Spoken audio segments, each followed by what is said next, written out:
Masunzu na Ruberangabo mwaretse kwica bene wanyu. Mwaretse kwica bene wanyu.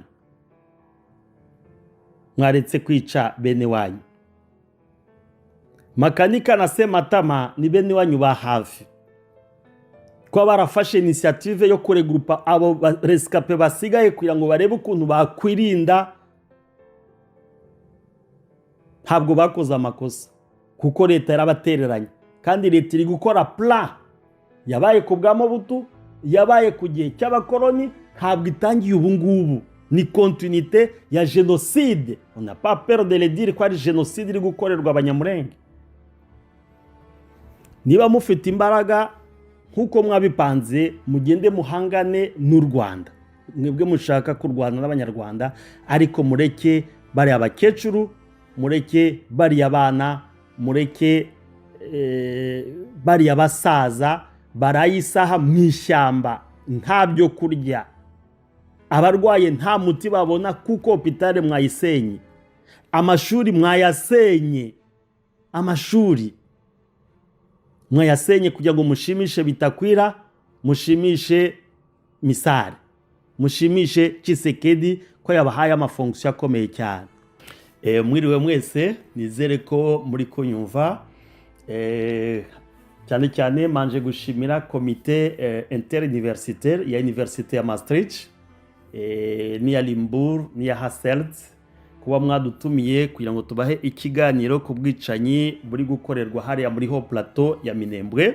Alors kugira ngo mwumve conflit iri kubera harantu abura bwicanyi, kugira ngo ndabasubiza inyuma gatoya, nubwo tudafite umwanya mwinshi yo gutanga histoire yose uko imeze, wenda nitubona umwanya tuzayibasobanura tena, ariko ngiye kubabwira ku mateka make y'Abanyamulenge ukuntu bageze hariya n'ibibazo bahuye nabyo kuva ku gihe cy'ubukoloni, mutumva ko bibaye uyu munsi ejo bundi nkuko abapropagandiste bamwe babivuga. Abanyamulenge ni abakongomani batuye hariya muri Haut Plateau ya Itombwe. Abakoloni basize babise ngo Sole Tutsi d'Itombwe, niko muzabisoma mu bitabo byinshi bitandukanye bya histoire n'amateka y'ubukoloni.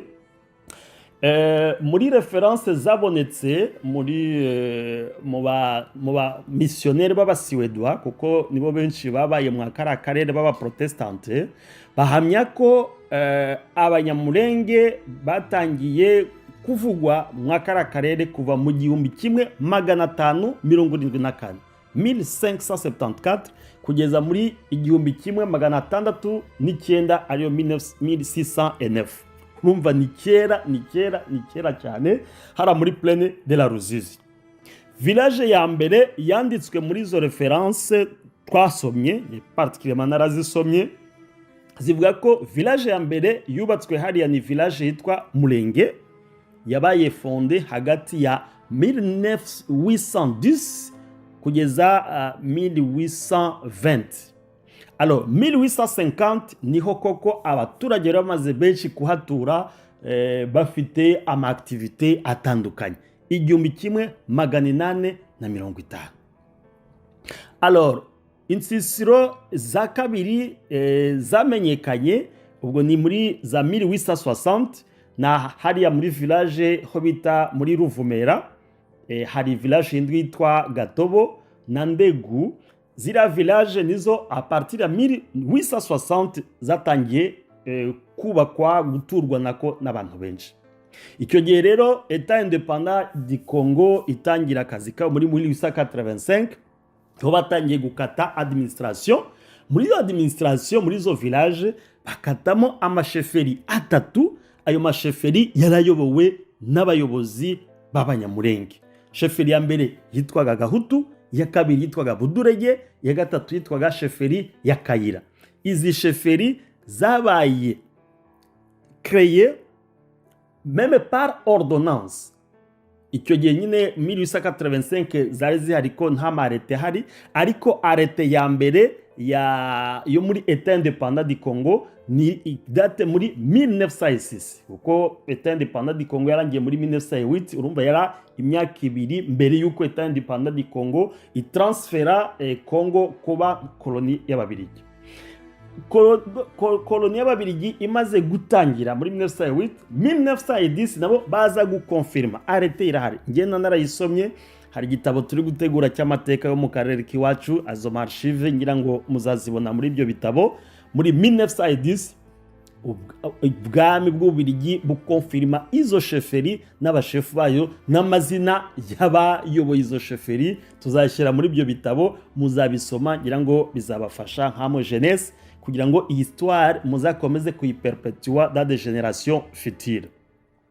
Alors abanyamurenge rero bari abanationaliste icyo gihe, niko no muri ibyo bitabo bavuga, banze kwisumeta ku ma ordre y'abakoloni, kuko abakoloni bo icyo bari bashaka ni ugufata umutungo bakawutwara mu gihugu cyabo. Abanyamurenge bakoze resistance ku bakoloni, bituma bananirwa gutwara uwo mutungo, ariko ingaruka zaje kubaviramo nuko tariki ya 5 z'ukwezi kwa 12 mu 1933 abakoloni baje gusiprima zira sheferi eshatu, nk'uko nazibabwiye, sheferi ya Gahutu, sheferi ya Budurege na sheferi ya Kayira. Noneho bazihereza ababembe, indi bayihereza abafurero, indi bayihereza abavira. Noneho abanyamurenge bari batuye aho ngaho baba sous commandement yabo bashefu b'ababembe, b'abafurero n'abavira, kuko sheferi zabo bari bamaze kuzitakaza. Alors bigeze muri 1960 ubwo urumva turasimbutse, independance ibaye, ababembe, abafurero n'abavira n'abanyindu bashigikiye rebellion y'umugabo witwa Mulere.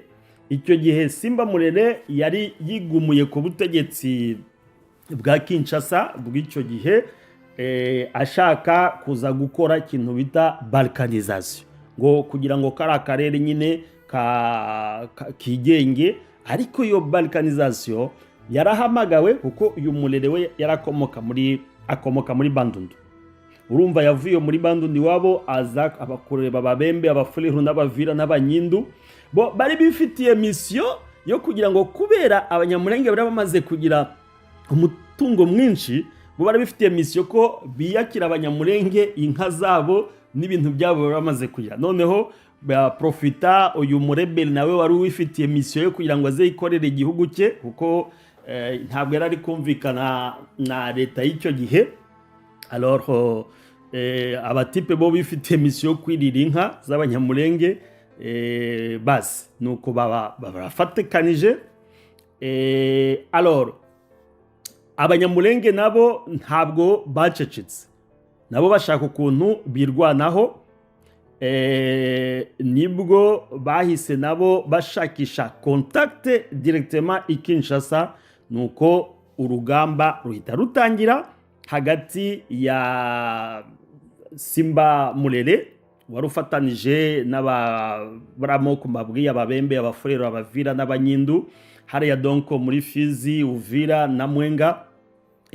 Hanyuma imirwano iratangira ikomeye cyane. Ngiyo conflit ya mbere abanyamurenge baje kwiretruvamo n'ariya moko ari hariya, babaziza ngo bafite umutungo mwinshi. Nibwo batangiye kubita ngo n'aba étranger, kubera nta sheferi bari bakigira bayoboye. Alors nibwo abo bamayimayi nyine, nabwo ubumayimayi bwatangiye, bahita bafonda icyama bise APL. Iyi ni Armée Populaire de Libération, nyine bari kumwe na nuriya mu Kongo babwiye ntuza ni Mulere. Alors haza gufatanya n'uwitwa Gaston Sumialo. Uyu Gaston Sumialo niwe warekrise witwa Simon Marandura. Uyu Simon Marandura ni umufurero n'uwitwa Louis Bidalira. Alors bagiye gushaka undi mugabo bita Jerome Mucungu, we ni umubembe. Nibwo bahise bafonda iki cyama cyabo cya Armée Populaire de Libération aha Nevere muri les années 64, hariya muri Plaine de la Ruzizi. Nuko batangira ibitero nyine by'ubumayimayi bari gutera ingabo za leta. Alors ubwo rero ingabo za ANC zije, icyo gihe niko bayitaga, ariyo FARDC y'ubu ngubu, icyo yitwaga Armée Nationale Congolaise. Zije rero bariya batipe ba Gaston Sumialo, ba Simon Marandura, ba Louis Bidarira na Jerome Mucungu bahita bahungira muri Haut Plateau ya Itombwe hariya. Bagezeyo batangira kwica, ndakubwiye imibare yabonetse hariya ku ba missionnaire b'Abaswedwa bavuga ko hagati y'ibihumbi 30 na 50 byaguye hariya muri Haut Plateau icyo gihe. Usibye ko bamwe batavuga ko bose bishwe n'imipanga, ariko benshi babishishije imipanga, abandi babicisha amacumu, abandi barahunze. Hari abahungiye hariya za Baraka, abandi bahungira hariya muri plaine ya Tanganyika, abandi bahungira muri plaine de la Ruzizi. Icyo gihe hari malaria ikomeye cyane, mu icyo gihe bo bayitaga ngo ni ubuganga. Malaria abantu bapfaga buri munsi, kandi nta na system yari yariko bashingura imirambo hara muri plaine de la Ruzizi, hara hafi muri plaine ya Lac Tanganyika na Baraka. Imirambo yirirwaga ari inyamaswa ziri kwirya y'Abanyamulenge bishwe n'Ababembe n'Abafulero. Ahangaha ni muri 1964. Alors abarokotse rero, abasurviva bio massacre baje nabo kwiorganiza, biorganizamo abasore b'imbaraga, bafonda umutwe biyise ngo abagiriye. Aba bagiriye hararimo abashefu bane bagize iyo haut commandement y'iyo groupe ni nka yo kwirwanaho. Harimo umusaza bita Sebujambi, icyo gihe bari abajene. Hari undi witwa Ndagiro, n'uwitwa Muyehe, n'uwitwa Rugwegwe. Aba bane nibo bafonzura mutwe bo bise ngo abagiriye. Alors baza gukora contact na haut commandement ya ANC. Icyo gihe ubwo yari baye muri 1968. Noneho baragenda bakubita Murere, bakubita Bamayimayi, barabacikanisha bose bacaho aho hari muri Haut Plateau ya Itombwe. Bose barabacunshumura, bamwe haguye nabo ingabo nyinshi z'iki gikundi cya Armée Populaire de Libération. Ubwo bigeze muri 68 nibwo na Mobutu yashoboye kuneutraliza tuza Murere, baramu executa, affaire yabo ibirarangiye. Iyi rero kuba Abafulero n'Ababembe baratakaje iyi plan bari barapanze, kandi bakaba barayineshejwe n'Abanyamulenge, ni conflit kuva muri 1968. Barashakishije uko bashoboye kose ukuntu baziyishyurira ku Banyamulenge kugira ngo babanetralize kuko nabo babanetralije. Urumva ko uyu munsi abantu bari kuvuga ngo Abanyamulenge ngo bafinansa balkanisation, alors que Ababembe, chers étudiants, ngira ngo ibintu mubyumve cyane kandi namwe muzabikora na recherche kandi muzabikoreho tena cyane. Abanyamulenge nibo babaye abakongomani bambere kurwanya balkanisation, kuko Ababembe n'Abafulero n'Abanyindu nicyo bari bashaka, nkuko nabasobanurira bari gukorana na Murere. None uyu munsi ngo nibo bari gushaka balkanisation, bari kubizira ngo n'aba étranger, kandi bararwaniye ko kira gihugu kiba uko kiri uyu munsi. Alors bigeze muri 1979 niho administration yagaruye ubutegetsi tena ku Banyamulenge. Habaye création ya groupement ya Bijombo muri 79. Muri 80 uno mwaka utari warangira, ayo moko yose yatangiye gushotora Abanyamulenge, banga ko Bijombo ngo uyoborwa n'Umunyamulenge, ngo kubera ngo araba étranger. Bayihereza umushefu icyo gihe, je pense si ntabwo nibuka izina rye neza, ariko yari umufrere ni wayoboye muri 80. Alors ibibazo birakomera, abantu barasizora ngo ni groupement bari babashubije muri amasheferi ya kera basenye, ntabwo ari icyo bari bakoze. Ngira ngo ni naho mwumvise ngo habaye commune ya Minembwe.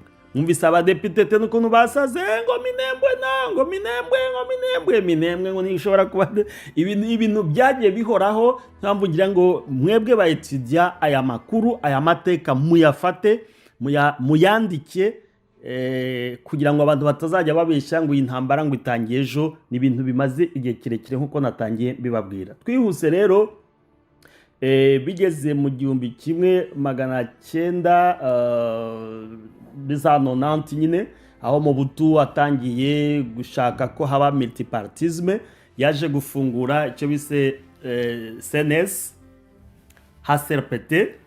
Alors iyi CNS yari ifite umugambi wo kugira ngo bige ukuntu amahoro ashobora kugaruka mu karere nyuma y'uko Mobutu akuyeho icyama cya MPR comme parti etat, noneho hajyaho multipartisme. Bahamagara abalideri bose hirya no hino kugira ngo baze kwiga ku kibazo cya Zaire icyo gihe, uko amahoro n'umutekano na politike byagenda neza. Nibwo yatumije rero iyi mabwire CNS ariyo Conference Nationale Souveraine. Muri Conference Nationale Souveraine hajemo abachef coutumier, hajemo aba leader d'opinion, hazamo abantu ba société civile bose bagiye Kinshasa kugira ngo bige. Ariko bagezeyo abanyamulenge n'abatutsi bo muri Nord Kivu babangira ko binjira ngo muri CNS ngo kubera bafite nationalité douteuse. Ibi birazwi, barabirukana. Bamaze kubirukana amazina arahari, ngira ngo ibyo byo noneho no kuri internet mushaka kubishakisha ukuntu muri Conference Nationale Souveraine ubutegetsi bw'icyo gihe bwanze ko abanyamulenge n'abatutsi bo muri Nord Kivu binjira muri CNS ngo kubera bafite nationalité douteuse. Iyo CNS rero yaje kudasozwa, birahagarikwa kubera habayemo akavuyo kenshi, ariko hari decision zimwe zaje kuvamo. Icyo gihe wari uyiyoboye ni umubembe witwa Nzuluni Bembe, Isiro Nyoni niko yitwa, n'umuhungu w'ubu ngubu niwe muzamukurikira, niwe Perezida w'ila Mouvement Citoyen Mumva Filimbi Anzuluni. Donc ari gukora nawe mission yase, niba mwumva ko uyu munsi Filimbi irwanya abanyamulenge, ntabwo bitangiye umunsi. Mukuru wa Filimbi nyirayo ni umwana w'uyu mugabo Anzuluni Bembe wakoze ibingiye kubabwira icyo gihe muri yarayoboye iriya CNS. Alors aza gucreya komisiyo bise komisiyo Vangu Mambweni Mabusama. Uyu Vangu Mambweni bamuhaye misiyo yo kugira ngo ajye hariya muri Est ya Congo, ajye gutandukanya kugira ngo bamenye ngo ababantu ngo n'abanilotike ngo ni bande. Alors haza kuvamo decision twihuse. Decision ya mbere yavuyemo muri iyo komisiyo, bamaze gukoranye nayo maharanga ariko ari plan yabo bari bamaze gupanga, bumvikana ko bagomba kwirukana le peuple banyarwanda, uko niko bita bavuga ikinyarwanda muri Nord Kivu, uba muri Sud Kivu bakitwa abanyamulenge, bagomba kuba expulsé, bagomba kubirukana ngo bagasubira mu Rwanda. Decision ya kabiri yafashwe muri iyo komisiyo ya Mambweni kwari kugira ngo bakonfiske amabie yose y'abanyamulenge n'abarwandophone bose bo muri Nord Kivu. Decision ya gatatu yafashwe kwari kugira ngo aba notable benshi b'abanyamulenge, ntashobora kubaha amazina yabo, wenda tuzayabaha ubutaha, ngo bagomba gutakaza ubwene gihugu bwa Zaire. Noneho n'amasosiyasiyo yose icyo gihe yarayobowe n'abanyamulenge yose barayasuprima kugira ngo ntihangere kuzaba association nimwe y'abanyamulenge, yaba mutualité, yaba coopérative, yabiki. Ibi nibyo bintu byafashwe comme decision muri iyi commission Vangu uriya president wa CNS HCPT ya Anzuluni Bembe yaramaze kudesida. Ubwo nibwo mu kanya rero bahise bahereza ordre wari komiseri ya Uvira, ngira ngo ndaza kwibuka izina rye, bamuhereza mission yo kugira ngo akore recensement y'amabien yose y'abanyamulenge. Directement tariki 28 z'ukwezi kwa 4 1995 bahita bavuga ko aba rwandophone ba Nord Kivu n'abanyamulenge bose muri Sud Kivu bagize nationalité statut y'aba étrange. Alors iryo jambo rikimara kuvugwa hara kuri Radio Bukavu, ako kanya massacre zahise zitangira. Uwo munsi byaravuzwe abanyamulenge babiri bari gutambuka hari Kamanyola, bahita babaca imitwe. iyo mitwe bayishinze ku biti bayishinga ari ku muhanda igira ngo habishoka hari kuba image abantu ba CICR turacyari bikurikirana turebe ko bazaziduha i Geneve. Imitwe y'abanyamurenge yaciwe nyuma yo gutangaza ko abanyamurenge aho ni muri 1995 abanyamurenge ngo bahawe bagize stati y'aba étranger. Ubwo ubwicanyi burakomeza 95 mu kwezi kwa gatandatu mu kwezi kwa munane kwa 10 bigeze mu kwa 9 kwa 96 hari Kamanyola tena bahiciye abanyamurenge basaga 35. Tariki 26 z'ukwezi kwa 9 muri 96 abanyamurenge basaga 300 harimo abana n'abadamu babatemaguriye hariya Ibaraka ni muri territoire ya Fizi. Tariki 29 z'ukwezi kwa 9 muri 96 abanyamurenge 152 biciwe hariya Ilweba naho ni muri territoire ya Fizi. Tariki 30 umva ni buri munsi ibi ni ibintu bidocumente ntabwo ari amakuru ya oxygene na amakuru ari documente haba mu badiplomate haba mu organisation meme na Human Rights Watch ibintu era bidocumente meme les images zirahari. Tariki 30 z'ukwezi kwa 9 muri 96 abanyamurenge 100 babatemaguriye hariya Imboko.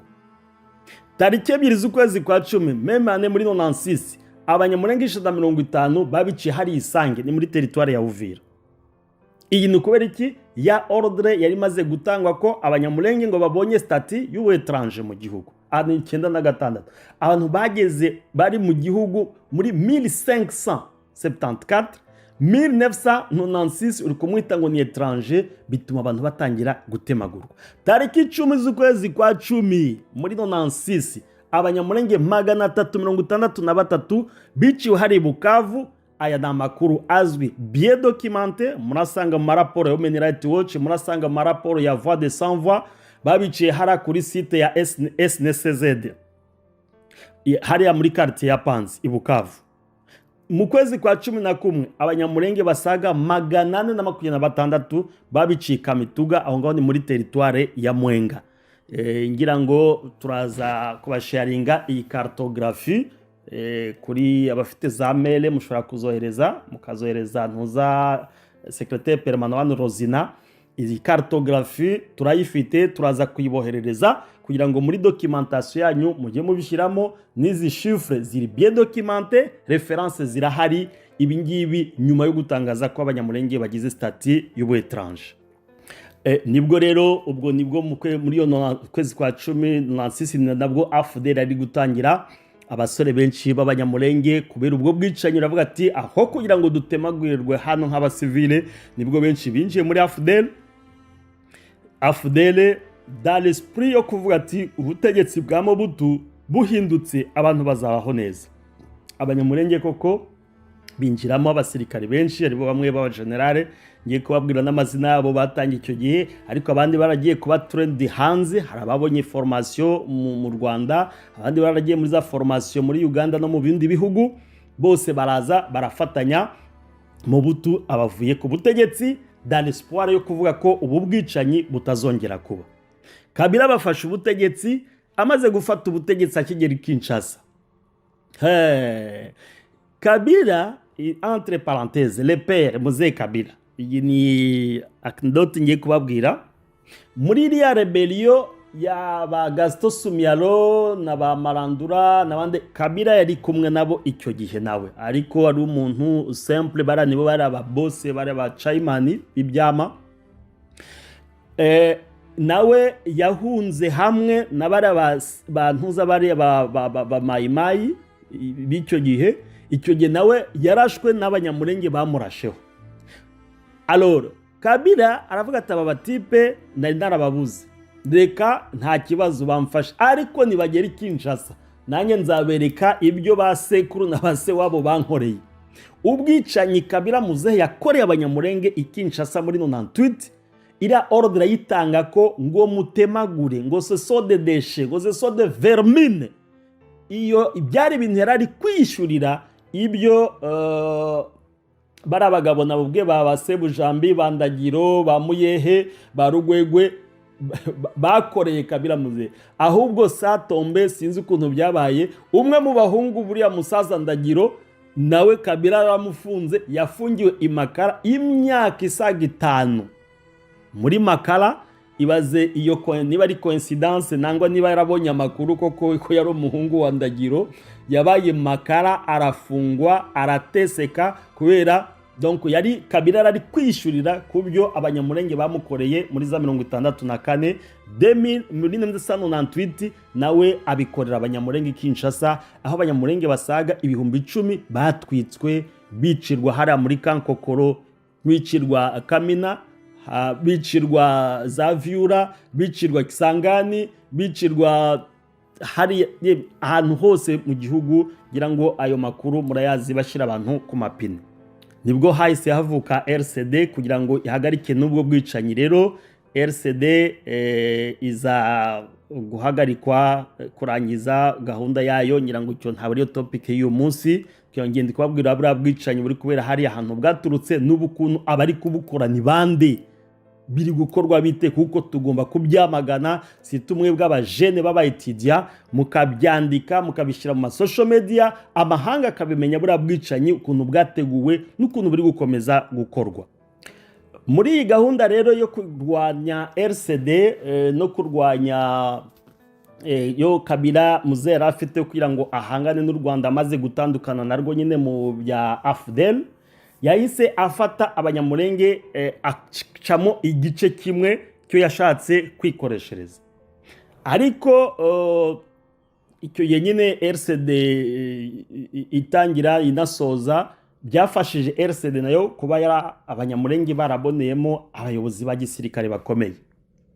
Muri umunimu havuye General Masunzu, havuyemo General Padiri, havuyemo General Bisogo, General Ruhorimbere, General Marike Kijege, General Nyamushebwa. Aba bose bayoboye inzego zikomeye cyane.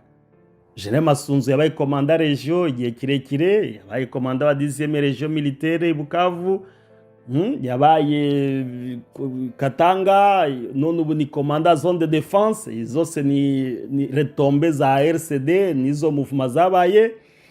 Padiri yabaye komanda region Goma, yabaye komanda region Congo Centrale. Je pense nigeze numva ko yabaye na Bandundu, sinzi ubu ngubu ahantu hari. General Bisogo yabayoboye brigade ya IRL. Ruhorimbere yabaye komanda region, yabaye komanda w'ama operation za Beni n'ahandi. Marike Kijege yabaye inspecteur general wa FARDC. Hari n'abandi ba officier bakomeye nk'abanyamushebwa n'abandi tutavuga amazina yabo. Ngira ngo yari espoir ku banyamurenge kumva ko buriya bwicanyi bwababayeho kera butagombye kuba, kuko bari bafite abana babo bakomeye mu nzego za gisirikari. Ariko ubu biratangaje kumva ko abanyamurenge bari gutemagurwa, bari kwicwa, kandi bafite abavugizi muri leta, haba ku rwego rwa politiki, haba ku rwego rwa gisirikare, ariko hakabura n'umwe wahaguruka kugira ngo agire icyo yavuga kurengera bari abana na bari ababyeyi bari gutemagurwa hara muri Haut Plateau. Alors nari maze kubivuga bati muri urwo rugamba rwo kugira ngo Kabila hangane n'u Rwanda nyine yakoresheje bamwe mu baofisiye b'abanyamurenge. Ariho birazwi, c'est bien documenté ko General Masunzu ari wafashe ya mbere gufata icyo gikundi. Ntabwo yakoze wenyine rero, yakoye network. Iyi network umuntu wa mbere yakoresheje ni witwa Colonel Tawimbi. Ariko ibi yarabisabwe, yakoranaga na Delfe Kahimbi. Birazwi, abantu bose bazi ko Tawimbi yaracumbikiwe na service za sécurité za Demiap hari ya ma campagne. Alors haza kuzamo na Nyamusaraba, uriya uburi gukorana ni kira gikundi cya Gumino. Ubwo nguko iyo network yatangiye.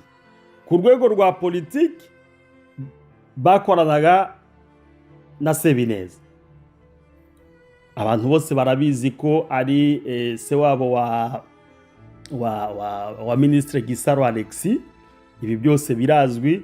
Ngiyo iyo network ukuntu yubatswe. Ibi bintu ngira ngo abantu babyumve neza.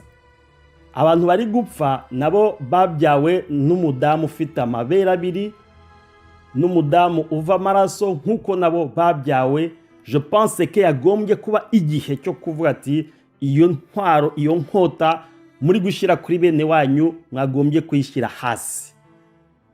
Alors je ne parle pas comme un chercheur, ndi kubabwira mwebwe abaetudia mwumva ubwicanyi buri gukorwa hariya ntabwo ari ubwicanyi buturutse hanze, ni ubwicanyi bwateguwe mu nzu ndani, kandi birababaje cyane, birababaje. Ndavuze ngo birababaje baetudia ba Maastricht muri kunyumva, baetudia ba Limbourg muri kunyumva, baetudia muri Hasselt muri universite zo zikomeye muri kunyumva. Ibi bintu biri kubera hariya babwiye historique, ariko mwumve le fait noneho ziri gukorwa ubu ngubu. Iki gikundi cya Gumino cyari kiyobowe na nangwa kinakiyobowe na Tawimbi na Nyamusaraba, bakoze contact yo gushakira RNC ni cyama kitwa Rwanda National Congress cy'abadisida baba officier b'abanyarwanda bahunze bari bashatse guhungabanya umutekano, bafatanije hamwe n'intera hamwe bakreya groupe bita P5. Alors mission ya Nyamusaraba na Tawimbi kwari kugira ngo bashakire aba banyarwanda b'abadisida babashakire bazariere hariya mu Bijombo. Pasere ba mu Bijombo bakoze bashatse headquarters zitandukanye, bazitanda hariya mu Kirumba, barazamuka bajya Marunde, bakora izindi headquarters hitwa mu Kagogo, ahitwa mu Kamombo. Nayo turabaha map ya hariya hantu ngira ngo ndi kuhababwira mukumva ari nko mu mwijima na hariya Minembwe. Ibi byabaye mu 2017 muri 2017 niho aba basore bombi bakoze contact, kandi abo ba officier ba RNC koko baraje bahakora headquarter kugira ngo bitegure gutangira gutegura ibitero byo kuya gutera u Rwanda. Bari kumwe n'intera hamwe. Si lazima ko tuvuga n'amazina y'abari bahari, ntabwo turi muri justice, na amateka turi kubaha yabaye documenté. Kuva icyo gihe 2017 umunyamulenge wese utaruri muri iyi politiki yo kuvuga ngo yinjire muri plan yo kugira ngo batere u Rwanda baramwishe. Raporo zirahari, documentation zirahari. Tawimbi yagiye South Africa inshuro nyinshi kubonana n'abayobozi ba RNC avuye Kinshasa. Nyamusaraba yakoze inama nyinshi hamwe n'abayobozi ba documentation y'u Burundi, yabikoraga ku manywa, abantu bose bagenda, abagiye Bujumbura bose barabizi, baramubonaga. Il était logé n'abayobozi ba sécurité y'u Burundi muri gahunda yo gutegura ibitero yo gutera u Rwanda. Ntuza Tawimbi yabonaga amafaranga ava muri CNS, muri Conseil National de Sécurité, yabonaga amafaranga ava muri Demiape ahemberwa aka kazi na Fe Generale Kahimbi. Ni ibintu bizwi biri document. Ejo mushobora kumva babwiye ngo ni ibihugu by'amahanga ngo biri kwica abanyamulenge. No, na abanyamulenge kontra abanyamulenge bakoreshejwe na leta kubera benshi indanini no gushaka amafaranga, kunywa amaraso ya bene wabo. Alors Masunzu aza gukereya indi network witwa Colonel Sebagabo Mitabo, ari hari Bukavu. Colonel Mitabo, inkota yo kwica bene wanyu wayishize hasi, s'il vous plaît, s'il vous plaît. Uyu Colonel Sebagabo akorana na Colonel Rugabisha Alexis, washira inkota yo kwica bene wanyu hasi, s'il te plaît. Bakreya network y'abandi bagabo babiri, umwe uri Bujumbura witwa Byabagabo Busihe, n'undi uba hari Uvira witwa Ribakare Moise. Mwareka kurenganya abanyamulenge. Byabagabo mwareka kwica bari ababyeyi bari gupfa, nk'izi image nabonye muri iki gitondo, abantu batobaguwe bishwe n'abamayimayi kubera amafaranga muri kubona ya Kinshasa, muri kubona amafaranga ya Bujumbura. Oh lolo. Hari umugabo wundi bakoresha yitwa Muhamiriza. niwe shefu wa mitualite ya Shikama. Uraho ngaho i Bukavu, umenye ko ibyo uri gukora birazwi. Na Lingala balobi bakasoki omoni ndo kibelela ye, uyu ubonye umurozi bisaba kumutabariza. Uyu muhamiriza akorana n'umusore witwa Ruhorimbere Fidele.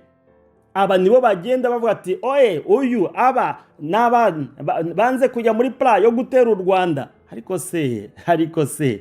Ariko se mwarutera ko ntawe babujije, ariko mukareka kwica abana n'ababyeyi kugira ngo mushimishe leta ya Tshisekedi iri kubaha amafaranga yo kwica bene wanyu. Ntabwo ndi umuhanuzi prophète de malheur, ariko ibyo muri gukora uyu munsi bishoboka kuba ejo ari mwebwe icyungu cy'ejo kizaba icyanyu. Hari umugani mu Lingala bavuga ngo soso bakata mutu libata seka abosana ke nzungu ya lobeza yaye. Ngo inkoko bayikasi josi ngo ibatarira seka ngo ryibagirwa ko icyungu cy'ejo ari icyaryo. Inkoko zarangiye nibazirangiza n'amabata bazarya. Muri kurenganya bene wanyu, muri kugambanira bene wanyu kubera amafaranga amadolari 100 igihumbi Kinshasa babahaye, ariko bene wanyu nibarangira icyungu cy'ejo kizaba icyanyu. Dore village Rurambo ukuntu abantu bashize. Reba ukuntu abagore batemaguwe muri iki gitondo, abana batemaguwe, abantu basaga ibihumbi 20 bahunze. Hopitale ya Minembwe bayisenye, niho sele hopitale bashobora kubonera nibera n'umuti. Inzira zose zirafunzwe, habaye blokisi, nta munyamurenge ushobora kuva hari atena muri Rurambo nangwa amanuke agira ahantu yajya. Banyeshuri muri kunyumva bayitijya bene wanyu barashize hariya, kandi bamazwe nabo bagabo mbabwiye, birazwi, c'est bien documenté. Muri opération, ngo opération effacer les tableaux. Effacer les tableaux, oui, c'est bien. C'est bien. Il est financé n'uwitwa Claude Misare na Justin Bitakwira.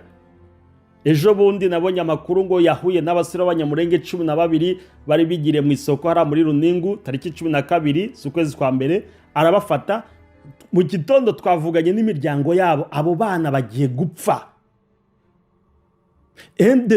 Umuntu nka Bitakwira akigira procureur, akigira umuntu wa justice, hari aba ofisiye baba general Marike muri aho ngaho, padiri muri iyo ngiyo, Nyamushebwa muri iyo ngiyo, Bisogo muri iyo ngiyo. Bene wanyu bari kubafata bakabaniga bakabarya, muracecetse. Merci. Aksanti kubera gushimisha leta mu nyungu zanyu bwite. Je pense que ejo n'ejo bundi simbizi, ariko hari kizaba. Mugakenya abantu bashize, abantu bari gutemagurwa. Bayitijya ndabahereza cartographie y'aha hantu, uko mva ngo mugakenke ntabwo muri ko hareba. Navuga Minembwe bitara ahantu biri, nge ndi kubireba ahantu biri. Uyu Claude Misare ndi kumureba, Justin Bitakwira ndi kumureba.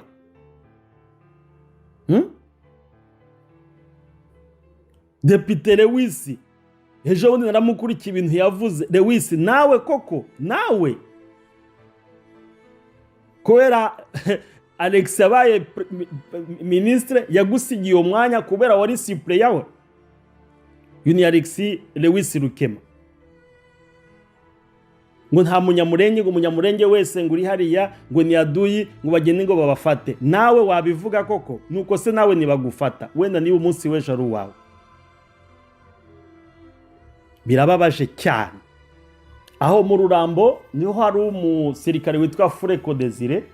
Uyu Fureko Desire ni umunyamurenge, arutse kwirukana umugore w'umunyamurenge, arongora umugore w'umufurero kazi kubera ari gukora n'abafurero, ngo we yamaze no guhindura n'ururimi, ngo ntabwo akiri umunyamurenge, ngo abaye umufurero, kugira ngo abone ukuntu arenganya bene wabo kubera amafaranga ahawe. Bayitijya ba Maastricht, bayitijya balimbura, ibintu biri kure hariya n'agahoma munwa. Ejo n'ejo bundi mushobora kumva ko nk'ibyabaye hara mu Gatumba bibaye tena hariya.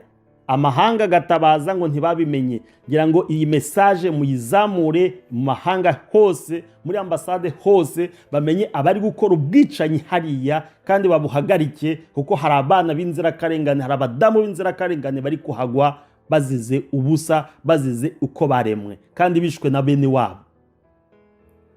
Desire, wareka kwica bene wanyu, wareka kwigira umufurero ngo wice bene wanyu, kwigira umuzalendo nyamusaraba, wareka kwica bene wanyu,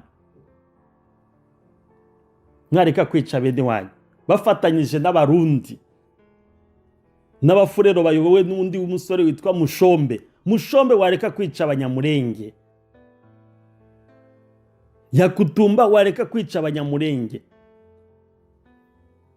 Ko muri mwese, yaba wowe Yakutumba, yaba Mushombe, yaba Desire, yaba Nyamusaraba, yaba Tawimbi, yaba Masunzu, yaba nde, ko mutazamara imyaka 500 muri icyo gihugu, ko namwe muzagenda mwaretse iminsi musigaje kuri iyi si mukagenda mufite nibura mwarihannye, aho kugira ngo ziriya mpfu ziri kuboneka hariya ari amaraso ari kumeneka, ko ateye agahinda gakomeye cyane. Ministre Alex, wanyumva koko, kabwira bara basore bakareka kwica bene wabo, bababwira koko ko nzi kubishoboye. Aba ba Mushombe, ba Yakutumba, ba Munyamusaraba na ba Lewis, aba ba Lewis nibo bakoranye na General Muhima hari ari kwica abantu. General Muhima, leta izanye General Andre yanze kwicana. Andre ibyo bamukoreye nagahoma muno, muzakurikirane, ngira ngo namwe muri abashersher muzumva General Andre, ngira ngo mugeze mubona no mu mavideo ari gusenga ati Mana azana amahoro imurenge. Yarahageze arumirwa, ati aba bantu baraziriki. Ibyo bamukoreye General Andre bitakwira niyo wagiye kuri Etat Major General, avuga ati nimutamukura hariya, ati ngewe ibintu ndabiharibije. Bwakeye mu gitondo Andre yurira indege abaragiye.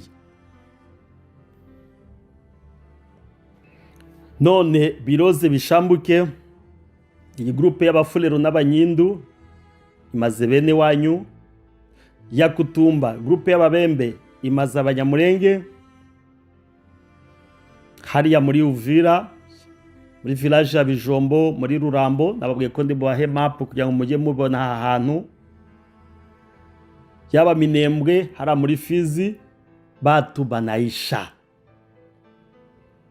Masunzu na Ruberangabo, mwaretse kwica bene wanyu, mwaretse kwica bene wanyu, mwaretse kwica bene wanyu.